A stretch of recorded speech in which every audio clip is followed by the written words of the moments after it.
ಓಂ ಶ್ರೀ ಗುರು ಬಸವಲಿಂಗಾಯ ನಮಃ. ಸದಾವಕಾಲ ಸ್ಮರಣೀಯರಾದ ಬಸವಾದಿ ಶಿವಶರಣೆಯರನ್ನು ಸ್ಮರಿಸಿಕೊಂಡು ಇವತ್ತಿನ ದಿವಸ ವಚನ ಸಮೂಹ ಸಂಸ್ಥೆ ಬೀದರ್ ಇದರ ಮುಂದುವರೆದ ಭಾಗವಾಗಿ ಇದೇ ಕಲ್ಯಾಣ ಕರ್ನಾಟಕದ ಆಳಂದ ಪಟ್ಟಣದಲ್ಲಿ ವಚನ ಗ್ಲೋಬಲ್ ವೆಂಚರ್ಸ್ ಲಿಮಿಟೆಡ್ ನೂತನ ಸಂಸ್ಥೆಯ ಒಂದು ಉದ್ಘಾಟನೆಯ ಸಮಾರಂಭದಲ್ಲಿ ವೇದಿಕೆಯ ಮೇಲೆ ಉಪಸ್ಥಿತರಿರುವಂಥ ಎಲ್ಲ ಪರಮ ಪೂಜ್ಯರ ಅಡಿದಾವರಗಳಲ್ಲಿ ಶರಣಾರ್ಥಿಗಳನ್ನು ಸಲ್ಲಿಸಿ, ಎಲ್ಲ ಗಣ್ಯಮಾನ್ಯರಲ್ಲಿ ಶರಣಾರ್ಥಿಗಳನ್ನು ಸಲ್ಲಿಸಿ, ಇವತ್ತಿನ ದಿವಸ ಬಹುಶಃ ಆಳಂದ ಪಟ್ಟಣದಲ್ಲಿ ಮುಂಬರುವ ದಿನಗಳಲ್ಲಿ ಒಂದು ಹೊಸ ಮನ್ವಂತರ ಪ್ರಾರಂಭ ಆಗ್ತಾ ಇದೆ ಅನ್ನುವಂಥ ಒಂದು ಭವಿಷ್ಯದ ಕನಸು ಇವತ್ತು ಈ ಸಂಸ್ಥೆಯ ಮೂಲಕ ನಮಗಿಲ್ಲಿ ಕಾಣ್ತಾ ಇದೆ. ಕಾರಣ, ಭಾಳಷ್ಟು ಸಮೂಹ ಸಂಸ್ಥೆಗಳು ಬಂದು ಆ ಎಲ್ಲ ಸಮೂಹ ಸಂಸ್ಥೆಗಳು ಅಕಾಡೆಮಿಕ್ಗಳ ವಿಚಾರ ಬರೀ ಆರ್ಥಿಕ ಮೂಲ ಒಂದೇ ಪ್ರಧಾನವಾಗಿತ್ತು.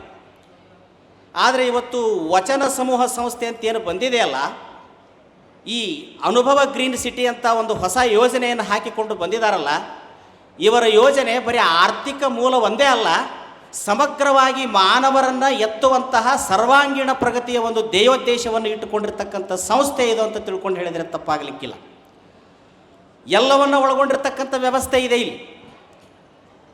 ಬಸವಾದಿ ಪ್ರಮತರ ತತ್ವ ಸಿದ್ಧಾಂತಗಳ ತಳಹದಿಯ ಮೇಲೆ ಸರ್ವರೂ ಬದುಕಬೇಕು, ಸರ್ವರೂ ಬಾಳಬೇಕು, ಎಲ್ಲರನ್ನ ಕರ್ಕೊಂಡು ಉಣ್ಣುವಂಥ ದಾಸೋಹ ಸಂಸ್ಕೃತಿಯ ತಳಹದಿಯ ಮೇಲೆ ಈ ವಚನ ಸಮೂಹ ಸಂಸ್ಥೆ ಬೀದರದವರು ಈ ಒಂದು ಒಳ್ಳೆಯ ಸಾಹಸಕ್ಕೆ ಅವರು ಕೈ ಹಾಕಿದ್ದಾರೆ. ಭಾಳಷ್ಟು ಸಂಸ್ಥೆಗಳು ನಮ್ಮ ನಾಡಿನಲ್ಲಿ ಬಂದು ಭರವಸೆಗಳನ್ನು, ನಂಬಿಕೆಗಳನ್ನು ಕಳ್ಕೊಂಡಿದ್ದಾವೆ. ಆದರೆ ಇವತ್ತು ನಾನು ಭರವಸೆ ಕೊಡಲಿಕ್ಕೆ ಪ್ರಯತ್ನ ಮಾಡ್ತೇನೆ. ಇವತ್ತು ಬಸವ ಕಲ್ಯಾಣದಲ್ಲಿ ದೊಡ್ಡ ಪ್ರಮಾಣದಲ್ಲಿ ಯೋಜನೆಯನ್ನು ರೂಪಿಸಿ ಯಶಸ್ವಿಯಾಗಿದೆ. ಮುಂಬರುವ ದಿನಗಳಲ್ಲಿ ಶರಣರ ಆಶಯದಂತೆ 770 ಅಮರಗಣಗಳ ಪ್ರತೀಕವಾಗಿ 770 ಪೂಜ್ಯರನ್ನು ಕೂಡಿಸೋದು, ಲಕ್ಷದ ಮೇಲೆ 96,000 ಜಂಗಮಗಣಗಳ ಪ್ರತೀಕವಾಗಿ ಲಕ್ಷದ ಮೇಲೆ 96,000 ಭಕ್ತ ಸಮೂಹವನ್ನು ಕೂಡಿಸಿ ಮತ್ತೊಮ್ಮೆ ಬಸವಣ್ಣನವರು ಕಂಡಂಥ ಆಶಯಗಳನ್ನು ಪುನರುತ್ಥಾನಗೊಳಿಸುವಂಥ ಒಂದು ಯೋಜನೆಯನ್ನು ಈ ಅನುಭವ ಗ್ರೀನ್ ಸಿಟಿ ವಚನ ಸಮೂಹ ಸಂಸ್ಥೆಯನ್ನು ಹೊಂದಿದೆ ಅಂತ ತಿಳ್ಕೊಂಡ್ರೆ ಇದರ ಧ್ಯೇಯೋದ್ದೇಶಗಳು ನಿಮಗೆ ಗೊತ್ತಾಗ್ತವೆ. ಇದು ಬರೀ ಆರ್ಥಿಕ ಮೂಲವನ್ನು ಒಂದೇ ಇಟ್ಟುಕೊಂಡು ಬಂದಂಥ ಸಂಸ್ಥೆ ಅಲ್ಲ. ಇದರಲ್ಲಿ ಮಾನವೀಯತೆ ಇದೆ, ದಯಾ ಇದೆ, ಅಂತಃಕರಣ ಇದೆ, ಸಾವಯವ ಕೃಷಿ ಇದೆ, ಹೈನುಗಾರಿಕೆ ಇದೆ, ಒಕ್ಕಲತನದ ಮೂಲಗಳನ್ನು ಕುರಿತು ಸಂಶೋಧನೆ ಮಾಡತಕ್ಕಂಥ ಆಶಯ ಇದೆ. ಒಟ್ಟಾಗಿ ಸಂಸ್ಕೃತಿ, ಪರಂಪರೆ, ಇತಿಹಾಸ, ಧರ್ಮ, ಮೌಲ್ಯಗಳನ್ನು ಒಳಗೊಂಡು ಎಲ್ಲವನ್ನೂ ಬೆಳೆಸಬೇಕನ್ನುವಂಥ ಹಂಬಲವನ್ನು ಇಟ್ಟುಕೊಂಡು ಇವತ್ತು ವಚನ ಸಮೂಹ ಸಂಸ್ಥೆ ತನ್ನ ಕಾರ್ಯವನ್ನು ಪ್ರಾರಂಭ ಮಾಡಿದೆ. ಅತಿ ಕಡಿಮೆ ಅವಧಿಯಲ್ಲೇ ಭಾಳ ದೊಡ್ಡದಾಗಿರ್ತಕ್ಕಂಥ ಸಾಧನೆಯನ್ನು ಮಾಡಿರ್ತಕ್ಕಂಥ ಸಂಸ್ಥೆ ಅಂದರೆ ಅದು ಬೀದರದ ವಚನ ಸಮೂಹ ಸಂಸ್ಥೆ ಅನ್ನುವಂಥದ್ದನ್ನು ನಾವು ಪ್ರಾಮಾಣಿಕವಾಗಿ ಒಪ್ಪಿಕೊಳ್ಬೇಕಾಗ್ತದೆ. ಇದರಲ್ಲಿರುವಂಥ ಒಬ್ಬೊಬ್ಬ ನಿರ್ದೇಶಕರು ಕೂಡ ಎಷ್ಟು ಒಳ್ಳೆಯ ಸದುಹೃದಯಗಳಂತಂದರೆ ಅವರ ಮನಸ್ಸೂ ಕೂಡ ಅಷ್ಟೇ ಪವಿತ್ರ, ಅವರು ಮಾಡ್ತಕ್ಕಂಥ ಕಾಯಕನೂ ಕೂಡ ಅಷ್ಟೇ ಪವಿತ್ರ. ಬರುವಂಥದ್ದೆಲ್ಲವೂ ಬರೀ ನಮಗಾಗೇ ಇರಲಿ, ಈ ರಿಯಲ್ ಎಸ್ಟೇಟ್ಗಳ ಮೂಲಕ ಆರ್ಥಿಕತೆಯನ್ನು ಹೆಚ್ಚು ಮಾಡಿಕೊಂಡು ಯಾವ್ಯಾವುದೋ ಉದ್ದೇಶಗಳಲ್ಲಿ ತೊಡಗಿಸಿಕೊಂಡು ನಾವು ಶ್ರೀಮಂತರಾಗಬೇಕನ್ನುವಂಥ ಹಂಬಲವನ್ನು ಇಟ್ಟುಕೊಂಡು ಬಂದಿರತಕ್ಕಂಥವರಲ್ಲ ಇವರು. ಇವರ ಉದ್ದೇಶ 12ನೇ ಶತಮಾನದ ಬಸವಣ್ಣನವರ ಆಶಯಗಳನ್ನು ಈ ಮೂಲಕ ಈಡೇರಿಸಬೇಕನ್ನುವಂತಹ ಸಹೃದಯವನ್ನು ಹೊಂದಿರತಕ್ಕಂಥ ವ್ಯಕ್ತಿಗಳು ಇಲ್ಲಿ ಬಂದಿದ್ದಾರೆ. ಹೀಗಾಗಿ ಬಸವಾದಿ ಪ್ರಮತರ ಆಶಯಗಳನ್ನು ಈ ಸಂಸ್ಥೆಗಳ ಮೂಲಕ ಇಲ್ಲಿ ಪ್ರತಿಯೊಬ್ಬ ವ್ಯಕ್ತಿ, ಯಾವನೇ ಕಟ್ಟಕಡೆಯ ವ್ಯಕ್ತಿ ಬಂದು ಈ ಜಾಗದಲ್ಲಿ ಇದ್ದರೂ ಕೂಡ ಅವ್ರ ವಿಚಾರಗಳು ಎಷ್ಟು ಚಲೋ ಅದಾವಂದ್ರೆ ಬರೀ ಅವ್ರ ಜಾಗ ತೊಗೊಂಡ್ರು, ಮನೆ ಕಟ್ಕೊಂಡ್ರು ಅಂತ ಮಾತ್ರಕ್ಕೆ ಅವ್ರು ನಾವು ಬಿಡೋದಿಲ್ಲ. ಅವರ ಕಷ್ಟ ಸುಖಗಳಲ್ಲಿ ಭಾಗಿಯಾಗಿ ಕೊನೆ ತನಕನೂ ಕೂಡ ಅವರ ಜೊತೆ ನಮ್ಮ ವಚನ ಸಮೂಹ ಸಂಸ್ಥೆ ಇರ್ತದೆ ಅನ್ನುವಂಥ ಭರವಸೆಯನ್ನು ಅವರು ಕೊಡ್ತಾ ಇದ್ದಾರೆ. ಇವತ್ತು ನಮ್ಮ ನಾಡಿನಲ್ಲಿ ಮಹಲ್ಗಳು ಭಾಳ ಅದಾವ, ಕಟ್ಟಡಗಳು ಭಾಳ ಅದಾವ, ಆದ್ರೆ ಪರಸ್ಪರ ಒಬ್ರಿಗೊಬ್ಬರು ಪರಿಚಯ ಆಗೋದ್ರಲ್ಲಿ ನಾವು ಸೋತಿದ್ದೇವೆ. ಮನಸ್ಸುಗಳು ಒಡೆದಿದ್ದಾವೆ, ಮಹಲ್ಗಳು ಕಟ್ಟಲ್ಪಟ್ಟಿದ್ದಾವೆ. ಆದರೆ ವಚನ ಸಮೂಹ ಸಂಸ್ಥೆ ಬರೀ ಮಹಲ್ಗಳನ್ನು ಒಂದೇ ಕಟ್ಟೋದಿಲ್ಲ, ಆ ಮಹಲ್ಗಳಕ್ಕಿಂತಲೂ ಮನಸ್ಸುಗಳನ್ನು ಕಟ್ಟುವಂಥ ಕೆಲಸವನ್ನು ಈ ಸಂಸ್ಥೆ ಮಾಡ್ತದೆ. 12ನೇ ಶತಮಾನದ ಶರಣರ ಸಂಸ್ಕೃತಿಯನ್ನು, ಆಶಯವನ್ನು, ಪರಂಪರೆಯನ್ನು ಜೀವಂತ ಉಳಿಸುವಂಥ ಒಂದು ಕಾರ್ಯವನ್ನು ಈ ಸಂಸ್ಥೆ ಮಾಡ್ತದೆ. ಹೆಸರು ಕೂಡ ಅವ್ರದ್ದು ಅಲ್ಲಮಪ್ರಭು, ನಮ್ಮ ಸಿ.ಯು. ಸಾಲಿಯವರು, ಅವರ ಎಲ್ಲರ ಸಮೂಹ, ನಮ್ಮ ಹಿರಿಯರಾಗಿರ್ತಕ್ಕಂಥ ಟೋಕ್ರೆಯವರು, ಇವರೆಲ್ಲರ ಸಮೂಹ ಎಷ್ಟು ಕಷ್ಟಪಟ್ಟು ಈ ಶ್ರಮಕ್ಕಾಗಿ ದುಡಿತಾ ಇದೆ ಅಂದರೆ ಈಗಾಗಲೇ ಅವರು ಬೀದರ್ ಜಿಲ್ಲೆಯನ್ನು ಬಿಟ್ಟು ಕಲಬುರಗಿ ಜಿಲ್ಲೆ ಜೇವರಿಗಿಗೂ ಕೂಡ ಪಾದಾರ್ಪಣೆ ಮಾಡಿದ್ದಾರೆ. ಇವತ್ತು ಆಳಂದದಲ್ಲಿ ದೊಡ್ಡ ಪ್ರಮಾಣದಲ್ಲಿ ಆಗ್ತಾ ಇದೆ. ಮುಂಬರುವ ದಿನಮಾನದಲ್ಲಿ ಕಲ್ಯಾಣ ಕರ್ನಾಟಕದ ಪ್ರತಿಯೊಂದು ಜಿಲ್ಲೆ ಮತ್ತು ತಾಲೂಕುಗಳಲ್ಲಿ ಇಂಥ ಸಮೂಹ ಸಂಸ್ಥೆಯನ್ನು ತರುವುದರ ಮೂಲಕವಾಗಿ ಬಿಸಿಲಿನ ನಾಡಾಗಿರ್ತಕ್ಕಂಥ ಕಲ್ಯಾಣ ನಾಡನ್ನು ಹಸಿರಿನ ನಾಡನ್ನಾಗಿ ಮಾಡುವಂಥ ಪಣವನ್ನು ಕೂಡ ಇವತ್ತು ಅವರು ತೊಟ್ಟಿದ್ದಾರೆ. ಯಾಕಂದರೆ ಈ ಭಾಗ ಎಷ್ಟು ಹೀಟ್ ಅಂದ್ರೆ ನಿಮಗೆ ಗೊತ್ತಿದೆ. ಎಲ್ಲ ಕಡೆ ಚಳಿಗಾಲ, ಮಳೆಗಾಲ, ಬೇಸಿಗೆ ಕಾಲ ಇರ್ತಾವ. ಕಲಬುರಗಿ ಜಿಲ್ಲಾಕ್ಕೆ ಬಂದ್ರೆ ಒಂದೇ ಕಾಲ, ಅದು ಯಾವಾಗಲೂ ಬೇಸಿಗೆ ಕಾಲನ ಇರ್ತೈತಿಲ್ಲ, ಯಾವಾಗಲೂ ಬಿಸಿಲೇ ಇಲ್ಲಿ. ಈ ಬಿಸಿಲಿನ ನಾಡಿನೊಳಗೆ ಜನರ ಮನಸ್ಸನ್ನು ತಂಪು ಮಾಡಬೇಕಂಥೇಳಿ ಬರೀ ಅವರು ಸೈಟ್ಗಳನ್ನು ಒಂದೇ ಅಲ್ಲ, ಬಂದಿರತಕ್ಕಂಥ ವ್ಯಕ್ತಿಗಳಿಗೆ ಒಂದೊಂದು ಗಿಡನೂ ಕೂಡ ಕೊಡುವಂಥ ಒಂದು ವ್ಯವಸ್ಥೆ ಮಾಡಿದ್ದಾರೆ.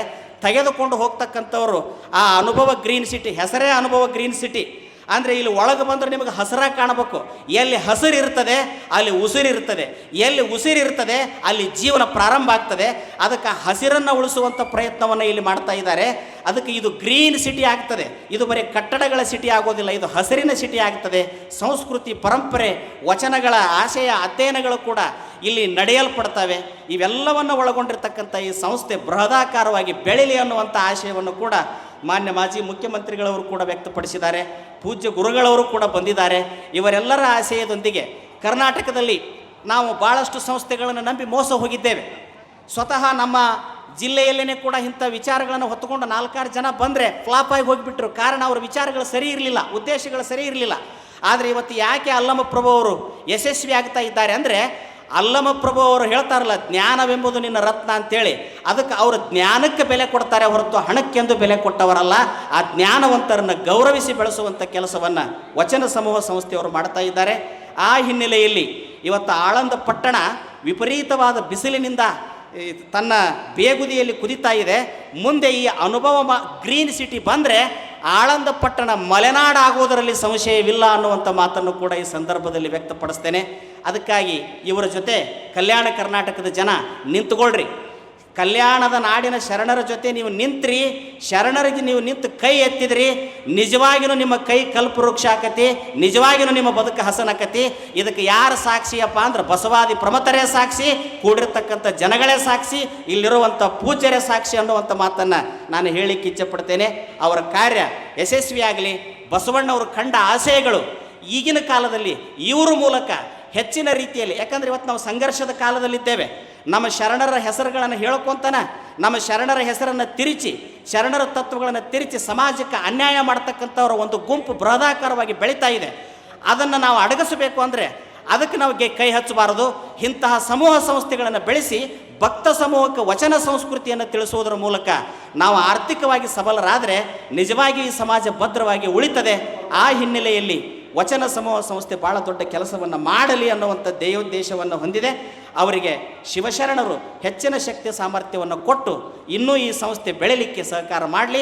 ನಿಮ್ಮೆಲ್ಲರ ಹೃದಯದಲ್ಲಿ ಈ ಸಂಸ್ಥೆ ಇದು ಬ್ಯಾರೆದಲ್ಲ, ಇದು ನಮ್ಮದು, ಇದು ನಮ್ಮದು, ಇದು ನಮ್ಮದು, ಇದರಲ್ಲಿ ನಾವು ತೊಡಗಿಸಿಕೊಂಡ್ರೆ ನಿಜವಾಗಿಯೂ ನಾವು ಉದ್ಧಾರ ಆಗ್ತೀವಿ ಅನ್ನುವಂಥ ಪ್ರಾಮಾಣಿಕ ಮನಸ್ಸಿನಿಂದ ನೀವೆಲ್ಲರೂ ಈ ಸಂಸ್ಥೆಯಲ್ಲಿ ತೊಡಗಿಸಿಕೊಂಡು ನೀವೆಲ್ಲರೂ ಬಸವಣ್ಣನ ಮಹಾಮನೆಯ ಈ ವಚನ ಸಮೂಹದ ಮಹಾಮನೆಯ ಮಕ್ಕಳಾಗಿ ನಿಮ್ಮ ಬದುಕನ್ನು ಕಟ್ಟಿಕೊಳ್ಳ್ರಿ ಅನ್ನುವಂಥ ಆಶಯವನ್ನು ಹೇಳ್ತಾ ನನ್ನೆರಡು ಮಾತಿಗೆ ವಿರಾಮ ಕೊಡ್ತೇನೆ. ಧನ್ಯವಾದ. ಶರಣು ಶರಣ.